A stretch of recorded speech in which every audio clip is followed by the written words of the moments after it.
we need to play basketball. That's what our fans crave, and that's what all of you crave as well, is you want the product on the floor. And at the end of the day, that's how you make the money, that's how you're marketable, that's what the fans get excited about, that's what the fans want to show up for. So, it's business and it's a negotiation, and there has to be compromise on both sides. And, we're starting to get down to the wire of it, and it's become really important. And, obviously I want to help in any way I can, and I try to educate myself the best I can. Obviously, I can't speak to every single. That message perfectly captures the most important challenge the WNBA will face throughout the season. While attention often centers on internal disagreements and ongoing collective bargaining negotiations, Caitlin Clark delivered one clear and decisive warning. The league cannot afford to lose its current momentum. Her perspective is not exaggerated. It is grounded in reality and reflects the fragile yet valuable progress the league has recently achieved. WNBA fans are so excited because Caitlin Clark is finally back on the court playing basketball, and it seems like she is 100%. She is going 5v5. Team USA is currently holding their training camp. So all the ladies will be in Durham this weekend training. As you can see the roster here, Lauren Betts, Aaliyah Boston, Cam Brink, Paige Beckers, Veronica Burton, Sonia Citron, Caitlin Clark, Kalia Copper, Chelsea Gray, Brittany Griner, Dearica Hamby, Kiki Ariafen, Rakia Jackson, Brianna Jones, Kelsey Plum, Angel Reese, Juju Watkins. In December 2024, 16 of the world's top women's basketball players gathered at Team USA's training camp in Durham, officially preparing for the 2026 FIBA World Cup. However, beneath the preparation existed a noticeable sense of uncertainty. If the WNBA Players Association and league officials fail to resolve their collective bargaining agreement deadlock before the January 9th deadline, the 2026 season could face serious risk. This is not speculation, but a genuine possibility. The roster featured stars such as Lauren Jackson, Brianna Stewart, Kelsey Plum, Angel Reese, Paige Beckers, and Caitlin Clark. Yet the significance of the gathering extended beyond basketball itself. The camp occurred during a defining period for the league, where player statements off the court carried nearly as much importance as their performance on it. I think there are different things that we can find ways to say, no, like, we certainly deserve that, and we're not going to compromise on that, and then other things that we can probably compromise on. But like I said, this is the biggest moment in the history of the WNBA, and I don't want that to be forgotten. It's important that we find a way to play this next season, and I think our fans, and even everybody that has played in this league that has come before us. Consider how Clark framed the situation. She described this as a defining moment in WNBA history, not simply important, but potentially the most critical period the league has ever faced. Her immediate focus on ensuring the next season takes place reveals a deeper understanding. Sustained growth cannot exist without consistent competition. Looking back, just 1 year highlights the transformation. Entering the 2024 season, Clark's professional transition remained uncertain. Angel Reese's impact was unknown, and average attendance sat near 6,500 fans per game. Now, the Indiana Fever regularly draw crowds exceeding 17,000. This is not gradual progress, it is dramatic expansion. Clark's comments extend beyond basketball performance and address the business reality currently at stake. The WNBA has just completed its most successful season ever, with television ratings rising by 70%, a new media rights deal worth $2.2 billion over 11 years, and expansion franchise fees reaching $50 million. This level of organic momentum is exactly what professional leagues strive to sustain. It up for Caitlin Clark's answer. Thank you, Caitlin. This is the biggest moment the WNBA has ever seen, and it's not something that can be messed up. I feel like I have been screaming this at the top of my lungs through all of the messiness that has happened over the past 2 seasons in the WNBA.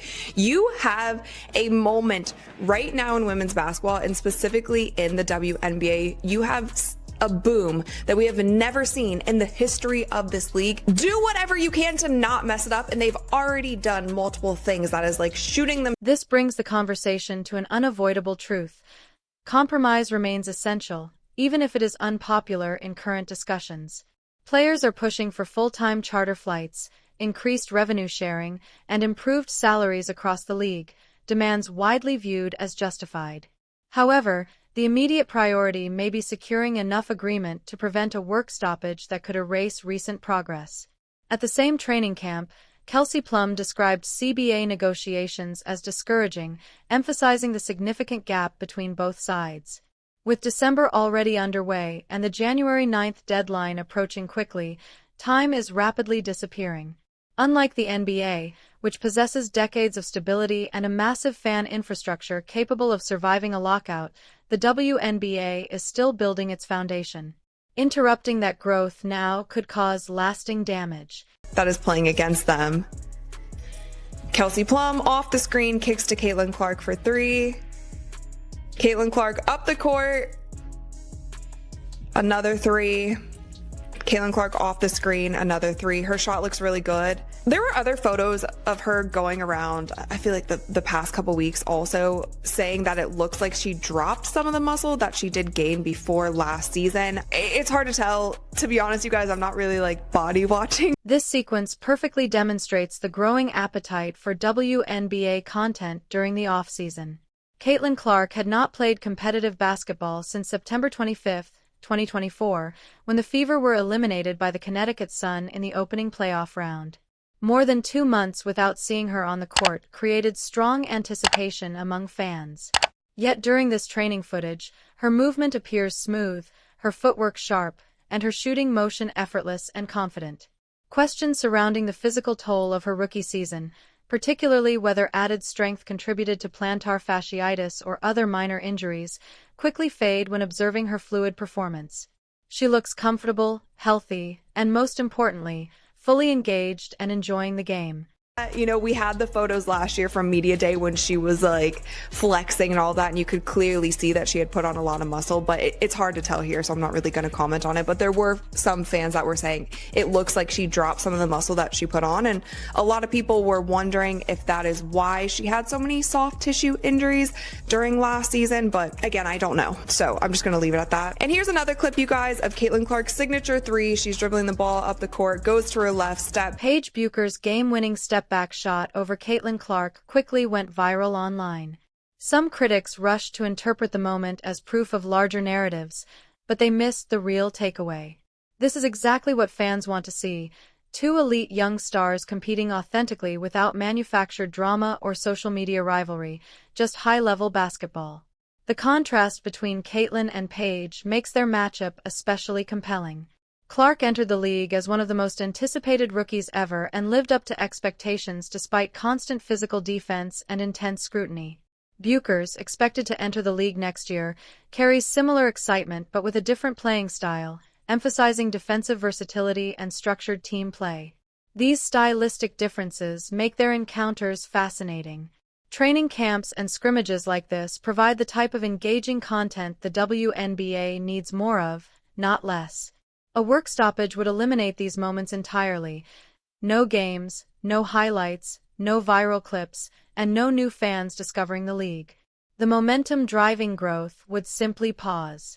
This is the kind of basketball that so many WNBA fans have been missing. And there's another clip that is also currently going viral, and it's Paige Bucher's sidestep three on Caitlin Clark. And now obviously the Caitlin Clark haters are loving this, but I also love this too. I love to see two great players like Paige, like Caitlin, playing either on the same team or against one another. But check this out.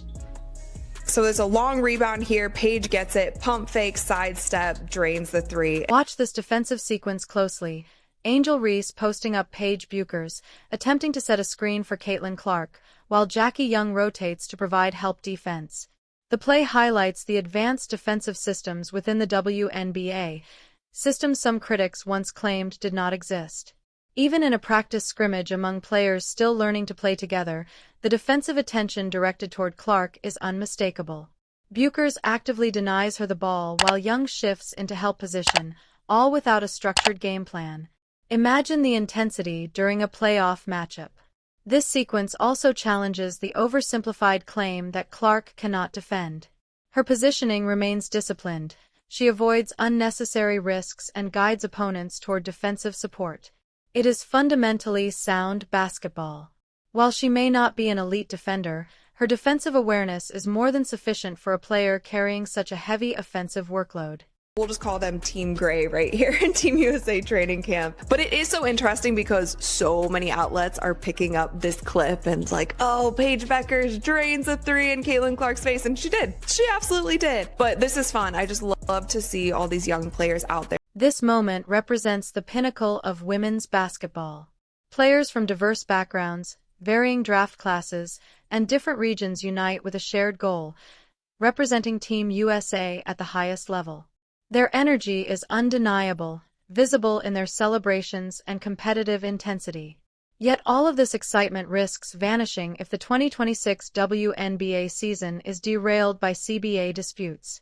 Team USA would continue to train, but the WNBA, the foundation enabling such moments, would sustain lasting damage. The collective bargaining negotiations are delicate. Both the league and players have valid points, yet the consequences of failure are not equal. A work stoppage would cost players a year of peak earning potential and halt league growth. Conversely, if the league resists player demands, fan engagement could collapse and long-term player relationships would suffer. Players are asking for reasonable improvements, universal charter flights, not limited to playoffs, and a larger revenue share. Currently, the WNBA provides charter flights only for back-to-backs and playoff travel. Regular season journeys remain mostly commercial, unlike the NBA, which has offered full charter access for decades. Subjecting elite athletes to repeated delays, layovers, and travel fatigue is unsustainable. Players also seek a fairer share of revenue. Unlike the NBA's 50-50 revenue split, the 2020 WNBA CBA uses a complex formula without guaranteed fixed percentages. Post-2026 media deals, bringing in $200 million annually, have heightened the need for clarity. Timing is critical, but complicated.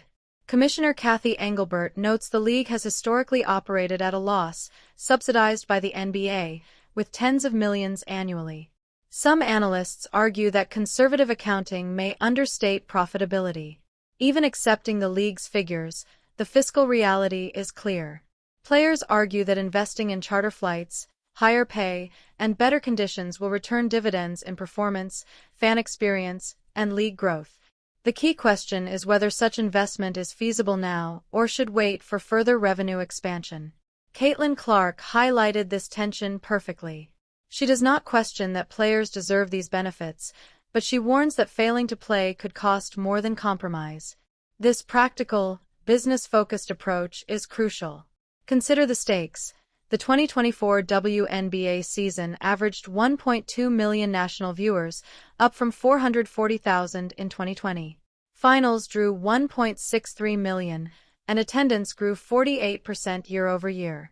This explosive growth is largely fueled by stars like Clark, Angel Reese, and Paige Bueckers.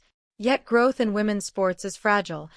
Media attention can vanish quickly without consistent on-court product. The NWSL lost its 2021 momentum due to scandals and scheduling issues, taking 2 years to recover. The WNBA cannot risk similar setbacks. Expansion adds urgency. San Francisco joins in 2025, with Portland and Toronto planned. $50 million expansion fees reflect investor confidence, contingent on star players generating tickets and media buzz. Clark has even declined lucrative overseas opportunities, prioritizing the WNBA and its growth. Her dedication underscores the need to play, making the January 9th CBA deadline critical. Without a new agreement, the current CBA expires, and a lockout or strike could ignite legal battles, eroding trust and leaving lasting damage. The path forward demands genuine compromise. Players must define non-negotiables while phasing in other demands. Full charter access might not be immediate, but it could be implemented by 2028. Revenue share could gradually approach 50%. The league must recognize that these are elite athletes driving substantial revenue and interest. Treating them as a charity or minor league diminishes the WNBA's credibility. Caitlin Clark's press conference served as a wake-up call. She emphasized the league's true priorities: playing basketball, expanding the game, and building on momentum. Negotiation strategies, public positioning, and posturing are secondary. If the WNBA and Players Association allow ego, stubbornness, or short-term thinking to block progress, it could become one of the most significant missteps in sports history. The coming weeks will determine the trajectory of women's basketball for the next decade. Will the WNBA capitalize on 2024's momentum or squander it with a work stoppage? Will players secure the conditions they deserve or face impossible choices between principles and careers? Clark's message is unambiguous. Find a way to play. Ultimately, it's about the game, the fans, and the future of women's basketball. Everything else comes second.